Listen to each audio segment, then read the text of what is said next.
Cześć Wam, rozsiani po biegowych szlakach fani truchtania, tudzież sprintowania. Tu Ultra Dziku. Jedziemy z kolejnym dostartowym podcastem Luźnych w kroku. Dzisiaj zadbamy razem o nasze biegowe zdrowie. Żeby nie było tak, że jak ono cenne jest, ten tylko dowie się, kto je stracił. O to, czy bieganie jest zdrowe i jak nas zmienia, zapytamy osobę w tym temacie jak najbardziej kompetentną. Fizjoterapeutę, ratownika medycznego, lada moment osteopatę i speca od igłowania. A co najważniejsze, aktywnego i całkiem dobrego biegacza, maraton poniżej trójki. Adam Satława. Adaś, witaj na naszym podcastowym pokładzie. Rozpoczynamy nasz rejs po zdrowie. Witam serdecznie, dzięki za zaproszenie. Słuchaj Adaś, googlując pytanie w internecie, czy bieganie jest zdrowe, to dwa pierwsze tytuły, jakie mi wyskoczyły, brzmiały, że ci tutaj ładnie zacytuję. Pierwsze to było: systematyczne bieganie to najlepszy sposób na poprawę kondycji i sprawności całego organizmu. Pięknie. A zaraz drugi tytuł poniżej: bieganie najgorszą drogą do zdrowia. No to jak to jest z tym bieganiem, Adaś? Czy bieganie jest zdrowe, czy nie jest zdrowe? Biegać, nie biegać? No więc tak, no trzeba najpierw sobie ubrać w jakieś tam ramy, co to jest to bieganie, bo każdy będzie inaczej sobie postrzegał słowo bieganie.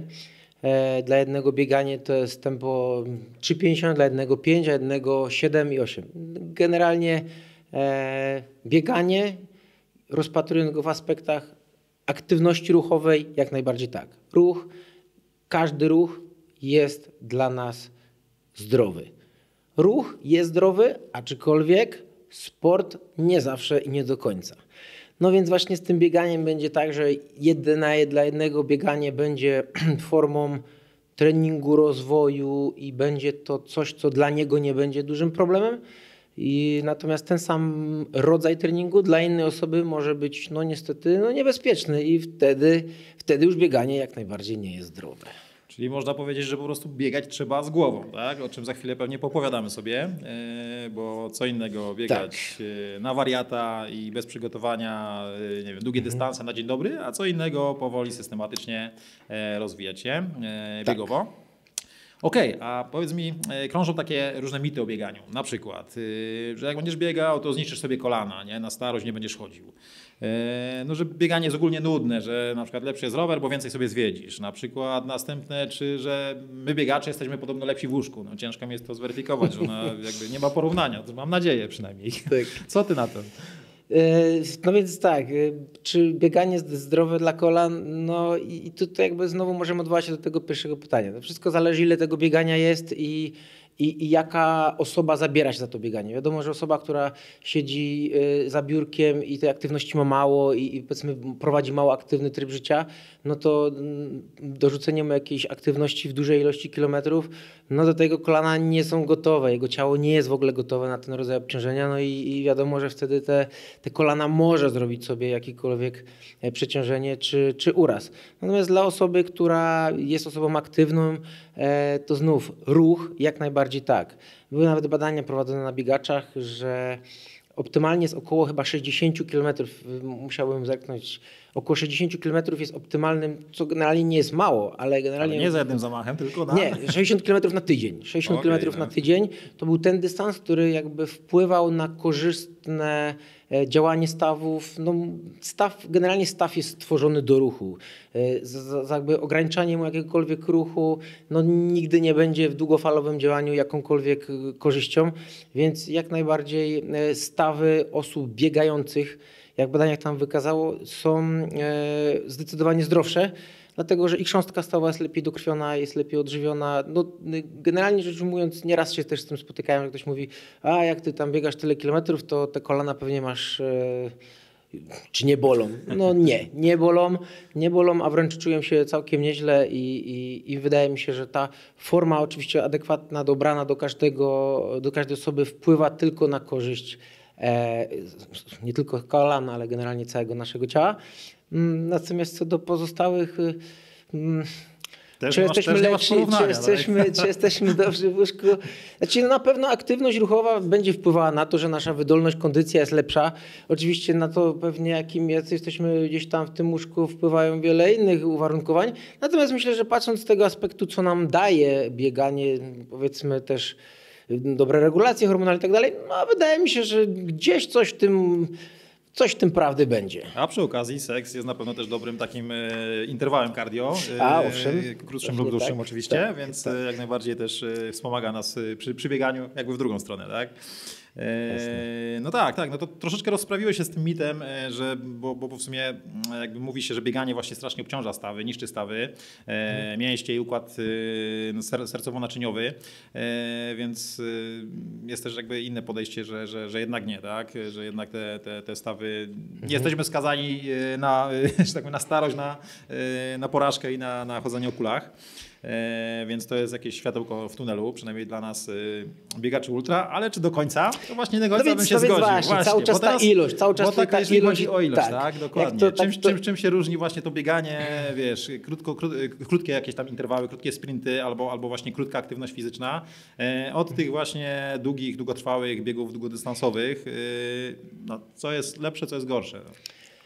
No więc znowu, jak to, takie fajne powiedzenie jeszcze, jak pracowałem w pogotowiu, było, że nie substancja, a dawka jest trucizną. I troszeczkę tak samo jest z tym naszym bieganiem. Wszystko zależy od ilości dobranej indywidualnie do każdej osoby. No jeśli ktoś od wielu lat, wielu miesięcy uprawia systematycznie sport, jest osobą aktywną, to myślę, że odpowiednie treningi, odpowiednie bodźcowanie nie wyrządzą mu jakichś tam dużych negatywnych konsekwencji. Zwłaszcza, że no, na co dzień widzimy i słyszymy o ludziach, które dokonują takich rzeczy, które by się wydawało nasz organizm, a dla 90% ludzi jest prawie niewykonalnych. Więc wydaje mi się, że to bieganie ultra przy odpowiednio dobranym treningu i systematyce dla wielu osób będzie bardzo dobrym rozwiązaniem i bardzo pozytywny wpływ. Natomiast czy jest szybsze, czy ultra, no na pewno w bieganiu sprinterskim no jest to zdecydowanie jakby inny rodzaj wysiłku. Jest to zdecydowanie bardziej obciążające struktury dynamicznie, kiedy ta dynamika tego biegu jest szybsza, natomiast na relatywnie krótki bieg.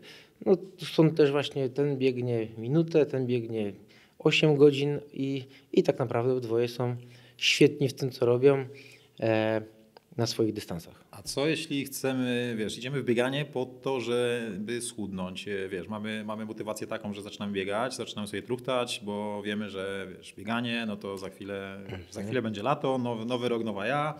Bardzo często widzimy to właśnie, jak słońce wyjdzie po jakiejś tam srogiej zimie, nagle przez miesiąc mamy strasznie zatrzęsienie, tak jak 1 stycznia jest zatrzęsienie na siłowniach, tak na ścieżkach biegowych jest, jak pierwsze słoneczko wyjdzie. Jak to na chudnięcie wpływa?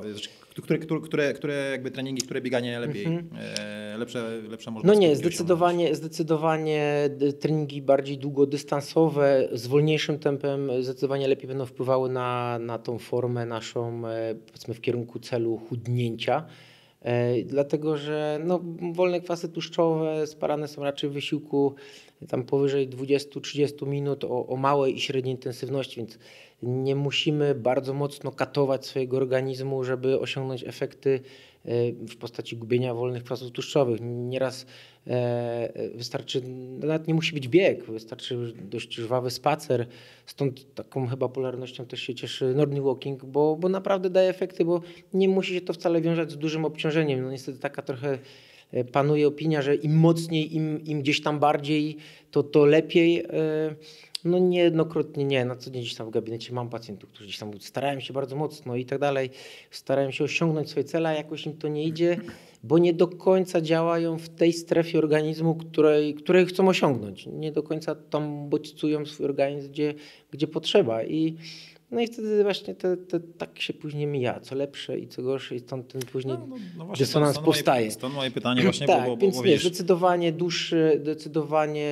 dłuższy czas wysiłku o mniejszej intensywności, co generalnie dla wielu osób, które zaczynają, wydaje mi się, będzie nawet o wiele bardziej przyjemniejsze, bo jednak to ma być przyjemność, to nasze bieganie i czy to będzie wolne, czy szybkie, ma to być jakaś forma przyjemności, a wydaje mi się, że osoba, która no nie miała jakiegoś tam super aktywnego trybu życia, to od szybkich spacerów przeplatanymi jakimiś truchtami, interwałami będzie zdecydowanie rozsądniej i dla zdrowia, i dla samego komfortu, no i oczywiście przyjemności tego sportowca, biegacza. No ale ja się bardzo cieszę, że właśnie tak na to patrzysz, bo ja akurat właśnie też gdzieś czytałem dużo opinii o tym, że jednak te jakby długotrwałe treningi, a wolniejsze, one wprawdzie przekładają się na spalenie większej ilości kalorii przez jakby sam czas trwania tego treningu, ale że bardziej wydajne, lepsze i bardziej zalecane są właśnie krótkotrwałe takie jakieś ćwiczenia cardio, gdzie jesteś w stanie jednak tych kalorii więcej spalić, że lepiej to wpływa niby na całą gospodarkę, wiesz, hormonalną, na spalanie tłuszczu i tak dalej. Tak. No ale widzę, że jednak jest nadzieja dla nas ultrasów, że jednak te długie bieganie też jest nie najgorsze. Tak, no to właśnie cardio, tak jak potwierdzasz, tutaj metoda cardio bazuje na treningu, właśnie stąd nazwa cardio sercowo-naczyniowym. I tam wtedy wysiłek, czy też intensywność tego wysiłku na ogół nie przekracza 120-130 uderzeń, co dla wielu osób zaczynających przygodę z aktywnością, bieganiem, i to wydaje mi się, że to będzie szybki spacer i to już wtedy tętno tam już będzie w tych limitach. Czyli biegać, albo powoli i długo, albo też krótko, intensywnie i to jest dobre. Oczywiście też najlepiej właśnie słuchać swojego ciała i wtedy dobrać sobie taką metodę biegania, która sprawia Ci przede wszystkim radość, zwłaszcza na początku, a wtedy po prostu to się przemieni w taką pasję, którą niestety później ciężko utrzymać na wodzy, czego przykładem jesteśmy prawdopodobnie i ja, Adam. Dobrze, Adaś. A ogólnie możesz nam powiedzieć szybciutko, jak bieganie wpływa na nasz organizm fizycznie? Co się zmienia? Zaczynamy biegać, wstajemy z kanapy, zaczynamy biegać i tak pokrótce co się u nas zmienia? U mnie na przykład jedną ze zmian było to, że jak przed bieganiem miałem rozmiar buta 44,5, a teraz mam 46,2. Może to przez długotrwałe bieganie po górach, ale to tak ja na przykład taką zmianę mam w organizmie. Co tam się jeszcze zmienia oprócz długości stopy życiowej? Okej. Kurczę, no wiesz co, no, to, że w ogóle ruch, aktywność, bieganie wpływa korzystnie na, nie wiem, nasze mięśnie, na układ sercowo-naczyniowy, no to raczej do nikogo nie trzeba przekonywać, że tak się właśnie dzieje. Natomiast no, ruch i aktywność sportowa, generalnie można tutaj rzeczywiście rozmawiać godzinami, bo praktycznie nie ma układu naszego ciała, który nie byłby zaangażowany w wysiłek, czy też nie brałby udziału. Jak mówię, nie mówiąc o układzie sercowo-naczyniowym, nasze mięśnie, nasz układ hormonalny. Nie zagłębiając się dalej jakby w szczegóły, nasz organizm podczas wysiłku wydziela takie hormony jak endorfiny, jak endokanabinoidy. To są nasze wewnętrzne substancje, które my wydzielamy, które jakbyśmy mieli porównywać do leków, no to są takie nasze naturalne opioidy, które sprawiają, że nas mniej boli, że czujemy się lepiej. Endokanabinoidy znowu są to substancje, które odpowiedzialne są za nasze dobre poczucie. Tak więc generalnie nawet jeśli biegniemy, prostą aktywność ruchową wykonujemy, reakcje hormonalne sprawiają, że się bardzo dobrze czujemy. I nasz organizm chce tego więcej. No tu znowu do głosu dochodzi nasza wszędobylska i obecna wszędzie dopamina, która nam właśnie nakazuje to, że masz się ruszać, jest jej dobrze. No w naszym organizmie istnieje taki system nagrody i kary, którą właśnie dopamina mocno rządzi. Więc jeśli zafundujemy coś naszemu organizmowi, co sprawia mu radość, przyjemność i dobrze, to on będzie się domagał, rób mi tego więcej. I może nie po jednym gdzieś tam aktywności fizycznej, natomiast po systematycznym stosowaniu wydaje mi się, że osoby, które uprawiają sport, poczują brak tego sportu. Zresztą no, co tu dużo mówić, mówi się o haju biegacza, który właśnie istnieje w momencie, kiedy ten wysiłek jest systematyczny, bo właśnie nasze ciało nam przysłowiowo robi dobrze. Już nie mówiąc o tych hormonach, które się wydzielają, ale nawet nasze mięśnie podczas wysiłku nam bardzo dobrze robią dla głowy, dla mózgu, bo wydzielają kolejną substancję zwaną miokinami, która jakby nasze mięśnie informują nasz mózg o tym, że jest mu bardzo dobrze. I to wszystko sprawia, że właśnie do tego dodająca wszędobylska dopamina, która to wszystko napędza, mówi naszemu ciału ruszaj się i jeśli tego nie ma, no to właśnie osoby, które nie mogą nagle biegać z jakiegoś powodu, no są trochę bardziej nie do zniesienia. Zresztą to bardziej osoby, co prawda na ogół się to wiąże u sportowców, zawodowców, natomiast gdzieś tam u nas tak, jest to w przypadku kontuzji, jesteśmy nie do zniesienia. No, moja żona akurat dobrze o tym wie, bo jak nie potrafię, bo nie mogę, bo coś nie pobiegać, to zawsze jest idź już biegaj, wiesz co, idź już.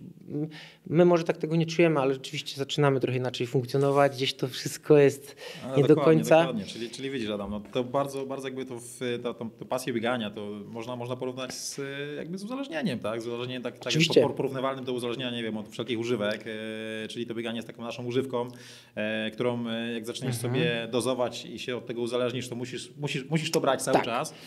I czy to się leczy jakoś? Wiesz co, generalnie tak, można powiedzieć, że to jest nauk i to bieganie nasze, gdzieś tam to nie musi być bieganie, jak ta aktywność dla każdego z nas jest pewnym rodzajem uzależnienia. Jest na szczęście jedna przewaga pomiędzy uzależnieniami, które dotyczą, nie wiem, alkoholu, narkotyków czy hazardu nawet. Kiedy stosujemy takie uzależnienia dotyczące właśnie alkoholu czy narkotyków, to trochę nasz mózg się tak programuje, że później nic poza tą substancją czy tym czynnikiem nie jest w stanie go zadowolić. Więc na szczęście u nas jest wręcz odwrotnie. Im więcej tego naszego uzależnienia, że tak powiem, w nas jest, im więcej tych bodźców nasze ciało dostanie, tym bardziej jesteśmy na to otwarci, co dalej, co my jeszcze dalej z tym możemy zrobić. Stąd właśnie często się obserwuje biegaczy, idą w triatlon gdzieś tam, bo to jest dobry nauk. Jak można nazwać, oczywiście szanuję wszystkich, którzy nie, ale jednak jak najbardziej ten nauk polecam każdemu i myślę, że jak najbardziej warto dla zdrowia i siebie taki nauk mieć. Mielibyśmy wybierać nałogi, to jak najbardziej polecamy oczywiście bieganie. I tak jak mówisz, to co ty mówisz, jeżeli ktoś dopiero zaczyna bieganie i jeszcze jakby jest to dla niego ciężkie wyjść na to bieganie, na ten trening, nie sprawia mu to radości, to naprawdę wytrwajcie w tym wszystkim.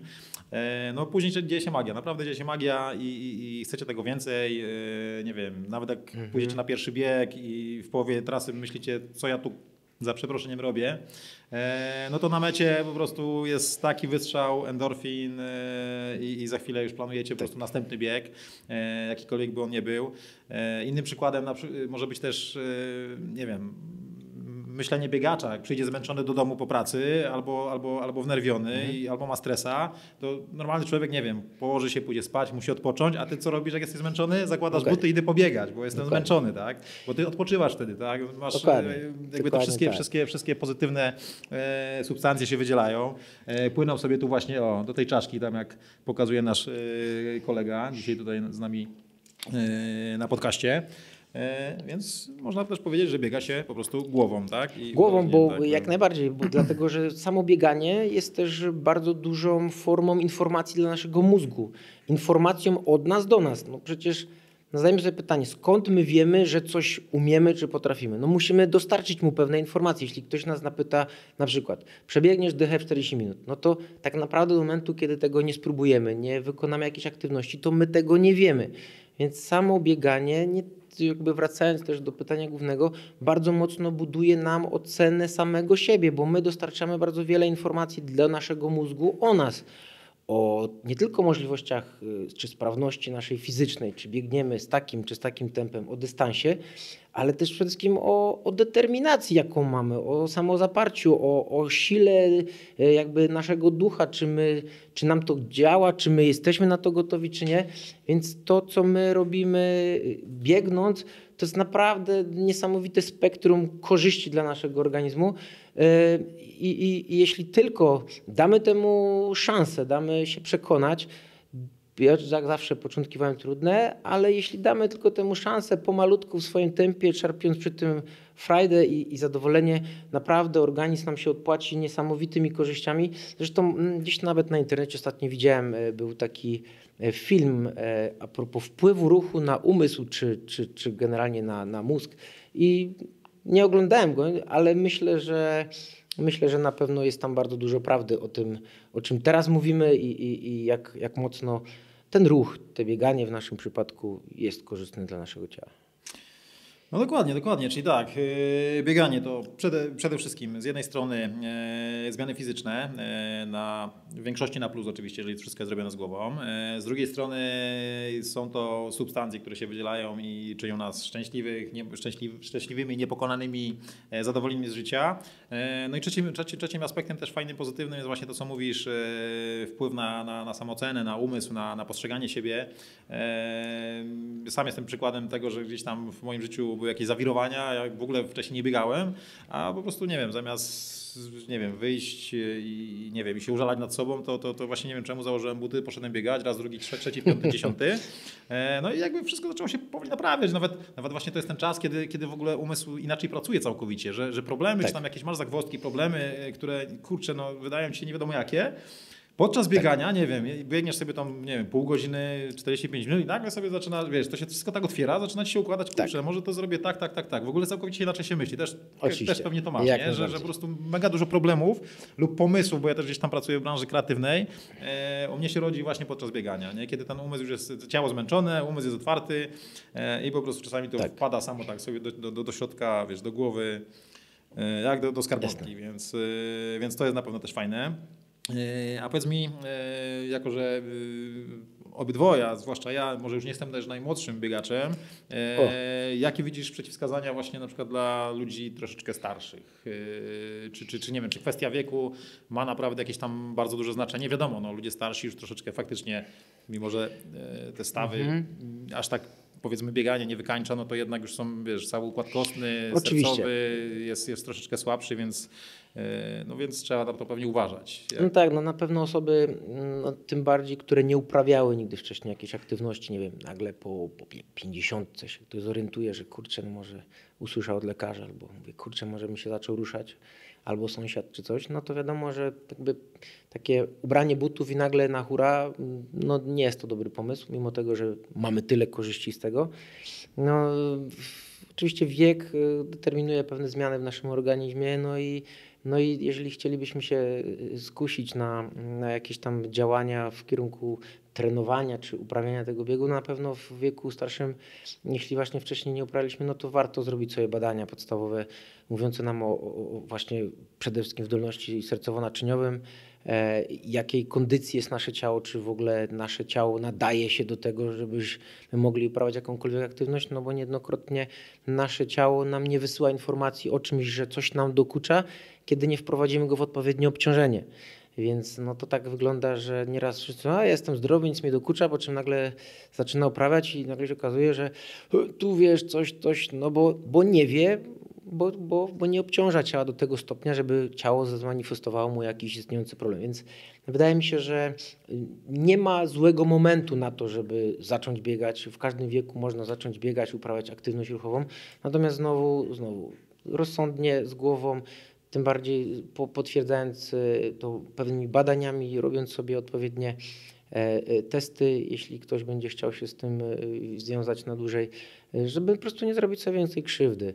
A pomału oczywiście pomalutku, mądrze stopniując obciążenia treningowe, jak najbardziej możemy osiągnąć nawet w późniejszym wieku dużo bardzo fajnych efektów. No też na pewno inaczej to wygląda u ludzi, którzy jakby już uprawiali ten sport jakiś czas, tak? Czyli nie wiem, jeżeli to jest człowiek, który ma, nie wiem, 60 lat, ale biega od 30 lat, całkowicie inaczej ma to ciało zbudowane, już jakby wyrzeźbione przez tą swoją aktywność.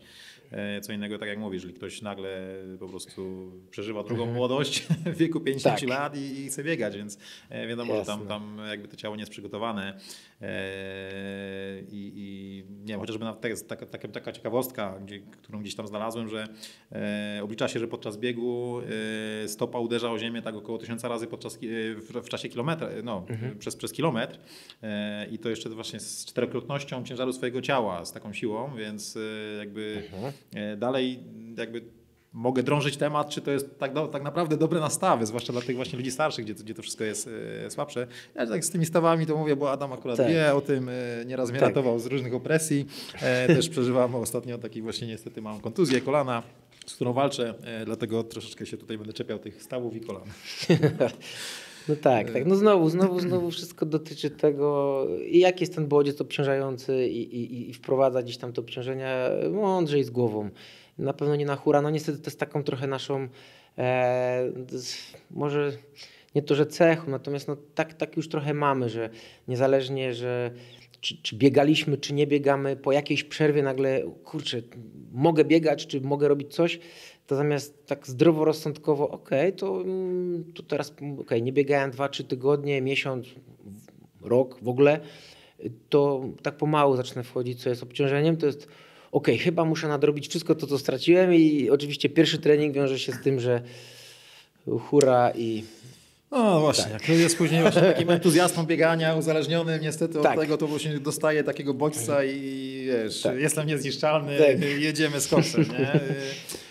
Endorfiny biorą górę. To jest to później to bieganie z sercem i z jednej strony dobre, z drugiej strony właśnie serce. Powiedz mi, jak serce się zmienia, bo tutaj chyba też obydwoje wiemy i też właśnie może a propos tych ludzi troszeczkę starszych, na pewno jakby pod względem kardiologicznym warto się przebadać, czy takie coś będzie zalecane, no właśnie, no oczywiście są pewne wady, o których możemy nie wiedzieć, dlatego warto to sprawdzić, bo może się okazać, że rzeczywiście w późniejszym wieku albo nawet w młodszym, nie uprawiając sportu, nie obciążając do pewnego stopnia, wyjdą nam pewne zmiany w sercu już bądź wrodzone, o których nie wiemy, które nas no jakby troszeczkę zdyskwalifikują, może nie z aktywności ruchowej, natomiast no może rzeczywiście pewne obciążenia nie będą dla nas odpowiednie i dobre. No i wtedy niestety będziemy musieli troszeczkę znaleźć taki środek pomiędzy tym, aby jednak mieć ten ruch, a no nie zrobić sobie krzywdy. No tutaj rzeczywiście konsultacja z lekarzem, z kardiologiem, dokładne badania, czy EKG, czy echo serca, żeby sprawdzić mechaniczną pracę tego serca, no jest wskazana i zalecana. Jeśli... Tym bardziej, Adaś, że wiesz, samo bieganie też, żeby tu troszeczkę dodać dziegdziu do tego miotku całego naszego biegowego, samo bieganie też jakby wpływa na nasze serce, tak? Bardzo. Powoduje się, jak najbardziej. Za chwilę oczywiście bradykardia, przerost komory. Oczywiście. Oczywiście to, co pewnie każdy z nas biegaczy przeżywa na jakimkolwiek pomiarze tętna, ciśnienia, no to pierwsze co pan ma takie niskie tętno na przykład, nie? No bo my biegacze oczywiście to tętno mamy obniżone gdzieś powiedzmy w granicach 40 na przykład, gdzie normalny człowiek siedząc powinien mieć, nie wiem, 60-70, oczywiście poprawnie, jeżeli tutaj mówię nieprawdę, a normalny człowiek przy 40 no to już praktycznie omdlewa, tak? Tak, no to oczywiście to też, no właśnie, to tylko potwierdza, że to bieganie stało się częścią naszego życia i gdzieś tym naszym nałogiem, no bo ta bradykardia sportowa, żeby to jakby też rozwinąć, jest to przerost lewej komory serca. Co to oznacza? No pamiętajmy, że nasze serce to jest mięsień. Jak każdy mięsień odpowiednio systematycznie trenowany powiększa się. No i właśnie przez to później nasza lewa komora serca wystarczy zdecydowanie mniej uderzeń tego serca, tej lewej komory pompującej i wypchnie na obwód naszego ciała tą samą ilość krwi, która u osoby niewytrenowanej musi wykonać tej pracy zdecydowanie więcej, czyli to właśnie około 60. No więc to, że my mamy tą bradykardię, to, że to serce bije już zdecydowanie wolniej niż powiedzmy normalnej osoby, no tylko dowodzi na to, że nasze serce przez dłuższy wymiar czasu wykonywało no dość mocniejszy rodzaj obciążenia i pracy, co skutkuje właśnie przerostem lewej komory, no zmniejszonym tętnem, no i właśnie tego typu zmianami. No i wtedy jesteśmy już skazani na bieganie cały czas, żeby sobie to tętno podwyższać tym albo oczywiście treningiem w łóżku, bo tam podobno jesteśmy lepsi. I nie chodzi o spanie oczywiście, bo spać też możemy długo po treningach. A powiedz mi jeszcze, Adam, studiowałeś na AWF-ie, co na to nauka? Co mówi nauka? Są jakieś takie, wiesz, teorie nie do zniszczenia, które są w szkołach forsowane i których was uczą, jeżeli chodzi o przygotowanie właśnie pod sport, później pod fizjoterapię. Są takie dogmaty, że nie wiem, bieganie to, nie? Tak wpływa na zdrowie, a tak nie powinieneś biegać, bo to. Bo teraz żeśmy sobie porozmawiali, jak my to widzimy i co my wiemy, a czy są jakieś takie dogmaty, które można obalić albo nie? No więc... Z czym się nie zgadzasz może? No, jako takich dogmatów, z którymi ja bym się spotkał, to raczej nie mam. Natomiast no, rzeczywiście jest wiele takich przekonań dotyczących gdzieś tam biegania, trochę mówiliśmy już o tych mitach, które no nie do końca się sprawdzają, a dalej mocno gdzieś tam funkcjonują w świecie może nie biegaczy, ale właśnie osób, które gdzieś tam może by chciały zacząć biegać i się boją. No bo właśnie kolejny na przykład biegać czy po asfalcie, czy po na przykład lesie, bo tam jest bardziej miękko. No, to są rzeczy, które tak naprawdę można by rozpatrywać bardzo indywidualnie, w zależności jaki kto chce osiągnąć cel w tym bieganiu, w tej aktywności. bo jednemu, oczywiście przy obecnych technologiach butów, to generalnie asfalt czy tartan, czy gdziekolwiek byśmy w lesie nie pobiegali, to generalnie jesteśmy w stanie się zabezpieczyć. Natomiast wydaje mi się, że jest wiele rzeczy, których niestety panuje a propos biegania, błędnych, jak na przykład to, że właśnie stawy bardziej będą wyniszczone albo gdzieś tam jak już zaczniesz biegać, to musisz biegać cały czas, bo później twoje serce na starość będzie coś. No oczywiście, że tak nie jest. Gdzieś tam na pewno to, o czym mówiliśmy, ma wpływ, te nasze bieganie ma konsekwencje na ten nasz organizm. Natomiast no mówmy się, to jest na razie i chyba przynajmniej dla nas to zostanie cały czas w sferze na tyle mało, że tak powiem, mających wpływ na nasz organizm zmian, z których my na powiedzmy stare lata nie będziemy musieli gdzieś tam kontynuować tego, abyśmy mogli normalnie funkcjonować, bo robiąc to oczywiście z głową można gdzieś tam ten sport, jeśli nam już zdrowie nie pozwala, ograniczyć bądź zaniechać. Natomiast no jak życie pokazuje, na razie zdrowie działa, dopisuje i wręcz jest coraz to lepiej, bo na co dzień mam w gabinecie pacjentów, którzy uprawiają sport i widać to, jak dbamy, tak też generalnie nasze ciało nam odpłaca. No właśnie chciałem tak podsumować, że na szczęście nie wszyscy biegają z głową, wiele ludzi biega na wariata, gdzie można powiedzieć, że jestem jednym z przedstawicieli właśnie tego nurtu, dlatego też często odwiedzam twój gabinet. Tacy ludzie jak Adam oczywiście bardzo się cieszą, bo jest fizjoterapeutą, ma kolejki, długie terminy zapisów, żeby się do niego dostać i to, co się zepsuło bieganiem na rympała, naprawić u Adama dawką bólu, łamań i głowania. Adaś, myślę, że pokrótce przejechaliśmy po temacie biegania i zdrowia. Mam nadzieję, że coś fajnego sobie stąd wyciągniecie z tych naszych rozkminek. Czuję się tu obserwowany przez naszego asystenta kościastego, także musimy powoli kończyć, bo musi jechać, pewnie musi pobiegać, bo widzę, że aż mu się tam stracił głowę. Tak, stracił głowę dla biegania.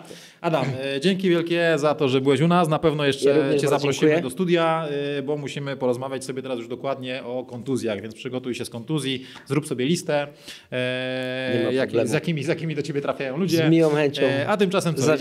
Idziemy pobiegać, tak? Idziemy pobiegać. No to wyrzucamy. Do widzenia. Dzięki. No to teraz podsumujemy nasz odcinek z moim nieco sztywnym asystentem. Po pierwsze, bieganie zdrowe, tylko musimy to robić z głową. Po drugie, jak już zaczniemy biegać, to ilość korzyści i pozytywów płynących z tej aktywności na pewno Was mile zaskoczy. Po trzecie, bieganie wywinduje Was w górę w sferze fizycznej, hormonalnej i mentalnej. Po czwarte, musicie uważać, bo jak raz w to wejdziecie, to nie ma odwrotu. Bieganie uzależnia. Po piąte, każde bieganie jest dobre. I krótkie interwały, i długie dystanse. Znajdźcie po prostu coś, co Wam odpowiada. I po szóste, nigdy nie jest za późno na bieganie, żeby zacząć uprawiać ten piękny sport, tylko po prostu wcześniej trzeba sobie zrobić taki porządny, kontrolny przegląd ciała. To by było na tyle. Zakładajcie buty i sio na ścieżki biegowe. Cześć!